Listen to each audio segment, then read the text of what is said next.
How is air traffic control different around the world? Have you ever wondered how air traffic control teams manage the skies? This high-risk profession operates under immense pressure, ensuring the safety of countless flights daily. But did you know that air traffic control systems can differ significantly from one region to another? Let's break down how these differences impact teamwork and communication in this critical role. Air traffic control is responsible for guiding aircraft safely both in the air and on the ground. Controllers provide essential instructions to pilots to prevent collisions and manage traffic flow. While the goal remains the same globally, the organization and operation of air traffic control vary based on local needs and historical development. In the United States, air traffic control is centralized under the Federal Aviation Administration. This agency manages a unified system with 20 air route traffic control centers and 26 terminal radar approach control facilities. This structure allows 4 standardized procedures across the country, making communication more straightforward among teams.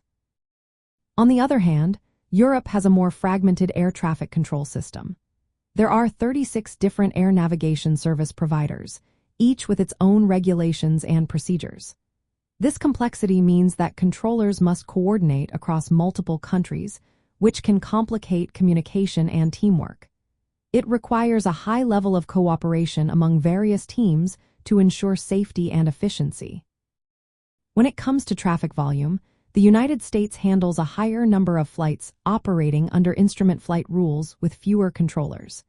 This means that each controller manages a denser workload, requiring intense focus and quick decision-making.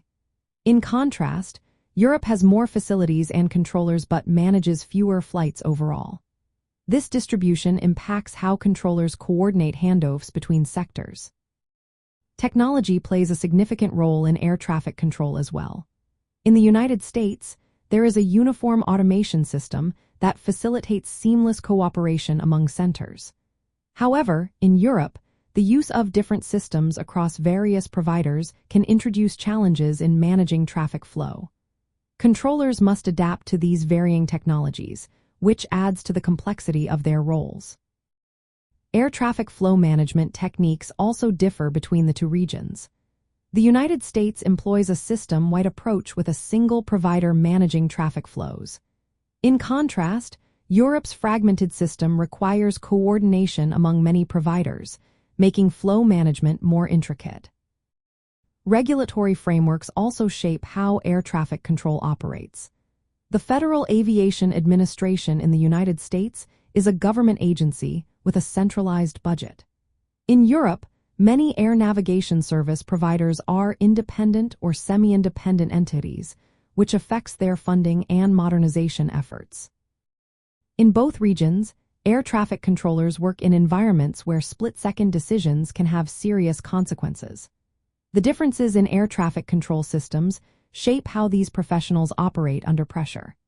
Controllers in the United States manage dense traffic with fewer facilities, while European controllers navigate complex coordination challenges across multiple providers. Both systems requiring controllers to maintain safety while minimizing delays. Every minute of delay can cost airlines significant amounts of money, adding financial pressure to their already demanding roles. Shift work and long hours are common, demanding sustained concentration and resilience. In summary, air traffic control around the world varies in organizational structure, traffic volume, technology use, and regulatory frameworks. These differences create unique challenges for controllers, making air traffic control a demanding profession that relies heavily on teamwork and communication to ensure safety and efficiency in the skies.